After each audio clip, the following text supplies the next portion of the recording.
Bet šodien, kā katru otrdienu, mēs apspriedīsim tos jautājumus, kas ir svarīgi pilsētniekiem, kas interesē pilsētniekus. Un mūsu viesis ir Rīgas pilsētas būvvaldes vadītājs Ingus Svircavs. Sveicināti! Sveicināti! Tātad, ja mēs paskatāmies būvvaldes darba kārtībā, kas šobrīd ir ierakstīts kā galvenās prioritātes? Tātad būvvalde ir Rīgas pašvaldības iestāde, kas kontrolē būvniecību Rīgas pilsētā.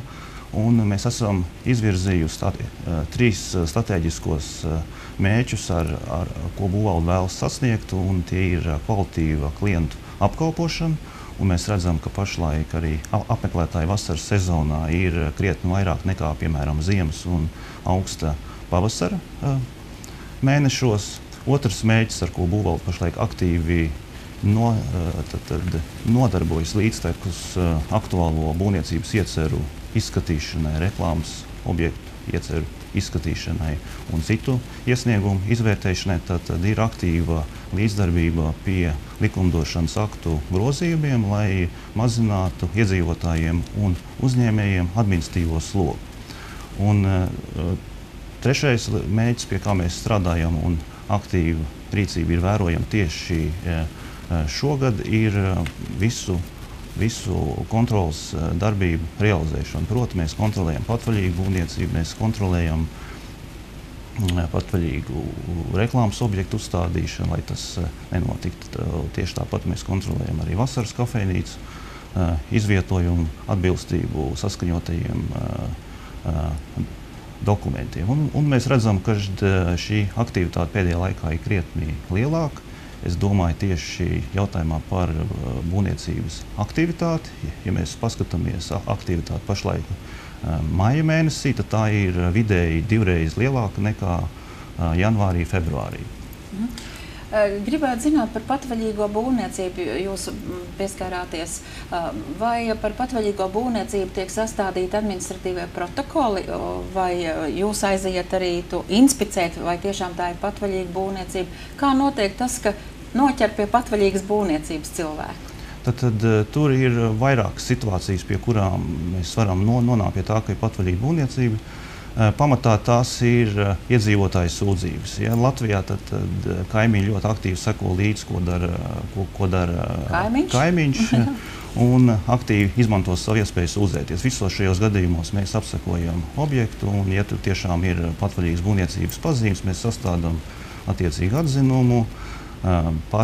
Potenciālais pārkāpējs tiek uzaicināts uz būvvaldi sniegt paskaidrojumus, un ja viņš nevar uzrādīt jebkādu dokumentāciju, kas apliecinātu šīs būves tiesiskumu, tiek sastādīts administratīvā pārkāpuma protokols, kas tiek tālāk nosūtīts izvērtēšanai uz administratīvā pārkāpuma komisiju, kas savukārt viņam lēmumu par kaut kādām soda naudām. Ko es vēl gribu uzsvērt, šogad būvvalde ļoti aktīvi pievērsusies preventīvai kontrolei, proti mēs apsekojam Rīgu, ne tikai reaģējot uz iesniegumiem un sūdzībām, respektīvi pēc pašu iniciatīvas. Un kā rezultāts ir tāds, ka šogad jau līdz maijam, tas ir gada 5 mēnešos, mēs esam sastādījuši gandrīz 2 reizes vairāk administratīvā pārkāpuma protokols nekā pagājušā gada visa gada laikā. Jā, ja mēs aplūkojam šādu situāciju, par ko mums arī ir atrakstījis kāds skatītājs no Rīgas, vai tas ir pieskaitāms pie kaut kādas patvaļīgas būvniecības un ir sodām rīcība, viņam ir noplucis šķūnītes dārza kaktā stāv, un viņš viņu domājis ir modernizēt, tur šķūnītim ielikt logus, tur salabot labākus pamats, var sakot, visu taisa tā kā no jauna, noplēš veco un taisa jaunu, bet tā vieta paliek tā pati. Arī tas tā kā pēc likuma jāsaskaņo. Tur, protams, jāvērtē katrs konkrētais gadījums, cik daudz un ko viņš dara, bet arī šķūnīšu būvniecība vai rekonstrukcija, tad ir nepieciešams attiecīgs būvprojekts un būvatļauja.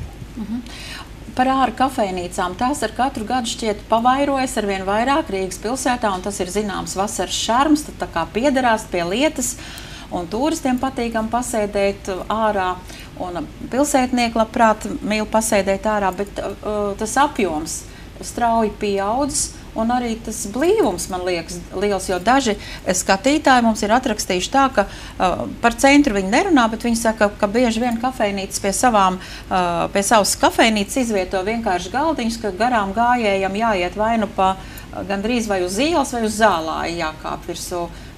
Vai to arī kāds kontrolē, vai tā ir arī patvaļa zināmā mērā? Tad šogad ir saskaņots jau vairāk kā 400 āra kafejnīcas, apmēram līdzīgs apjoms, kā tas bija pagājušajā gadā. Mēs to vērtējam ļoti pozitīvi, jo tas, ka ir āra kafejnīcas ne tikai Vecrīgā, kā tas bija varbūt dažus gadus atpakaļ, bet arī citās Rīgas ielās, it sevišķi vēsturiskajā centrā, tad mēs to vērtējam ļoti pozitīvi, jo tas liecina par to, ka pilsēta dzīvo, uzņēmēja darbība arī attīstās. Un, manuprāt, tas ir pats svarīgākais, kas ir, ja pilsētā ir iespējas dažādām aktivitātēm. Un šīs āra kafejnīcas tieši to arī simbolizē, ka pilsēta pulsē, viņa nav tā kā mirus, ir dzīve.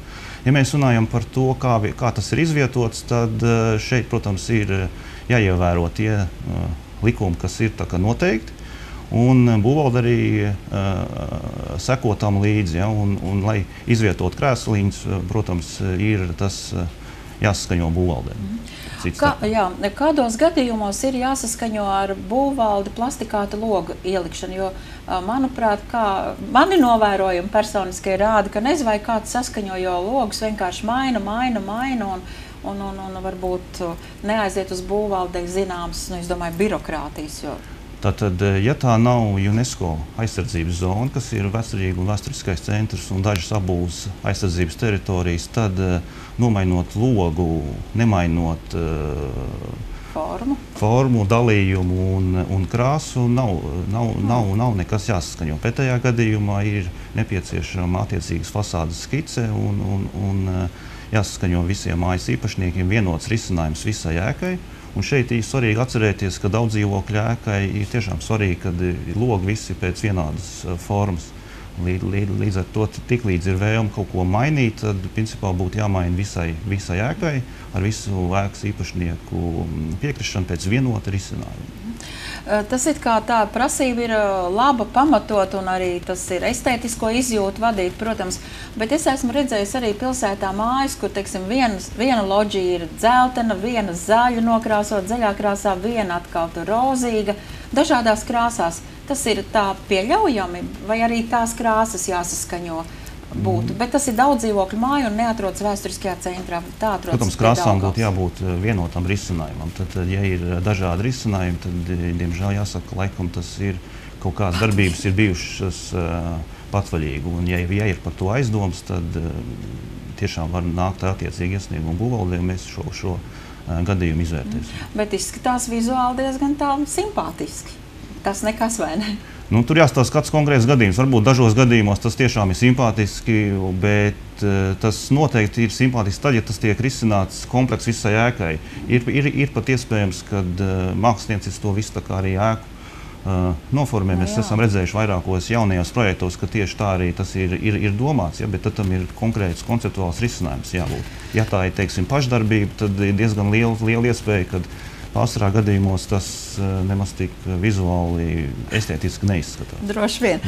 Bet, piemēram, ir arī tāds jautājums, ko uzdod rīdzinieks, ka viņš ir aizstiklojis savas privāta īpašumā esošā dzīvokļa loģiju. Vai viņam draud kādas sankcijas, jo viņš neko nesot saskaņojis būvvaldē? Tad, ja viņš nav neko saskaņojis, tad visticamāk šeit ir tiešām jārunā par patvaļīgu būvniecību un sankcijas varētu būt. Ja?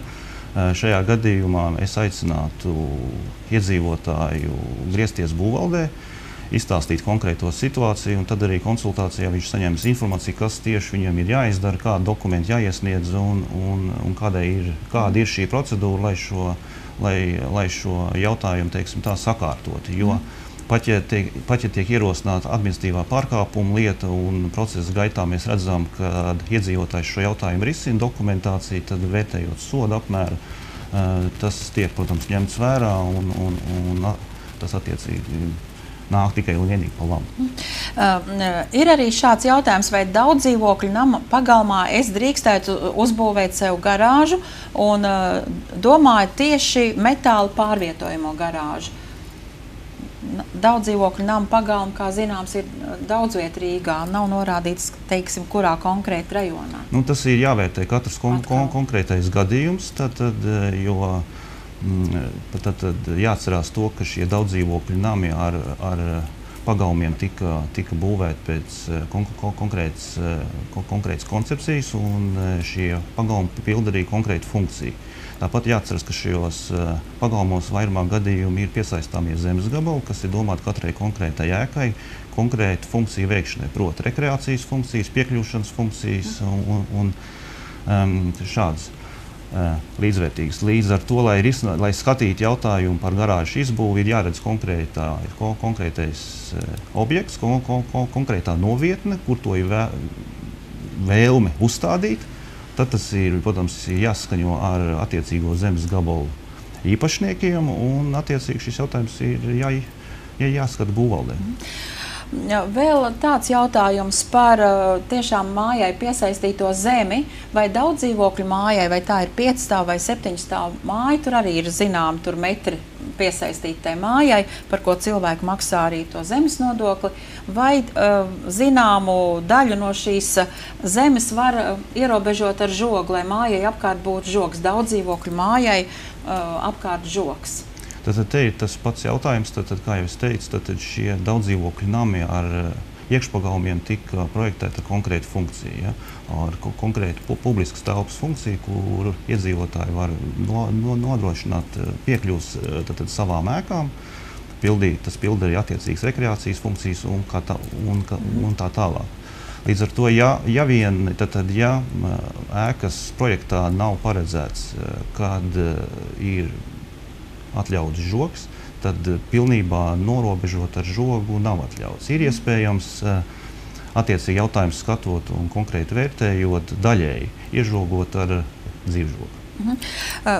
Runājot par publiskajām apspriešanām, vai tas attiecas tikai uz visai pilsētai svarīgiem objektiem, vai tas attiecas arī, piemēram, ja vienai 5-stāvu mājai līdzās esošā otra 5-stāvu māja izlēmusi uzbūvēt, teiksim, vēl vienu stāvu, 6. stāvu? Vai? Tad, ja mēs runājam par publiskajām apspriešanām, tad ir 3 galvenie kritēriji, kas ir noteikti likumos. Tas ir, publiska apspriešana ir rīkojama tajos gadījumos, ja jaunbūvējamais objekts samazina apkārtēju objektu nekustamā īpašuma vērtību. Otrs ir, ja šis jaunais objekts pasliktina sadzīves apstākļus pēc konkrētiem kritērijiem, vai tā ir insulācija, respektīvi, izgaismojums vai citi apstākļi, vai arī ietekmē vidi, bet nav nepieciešams ietekmes uz vidi novērtējums, kur galvenais kritērijs jātiek palielināt augstnes virskārt.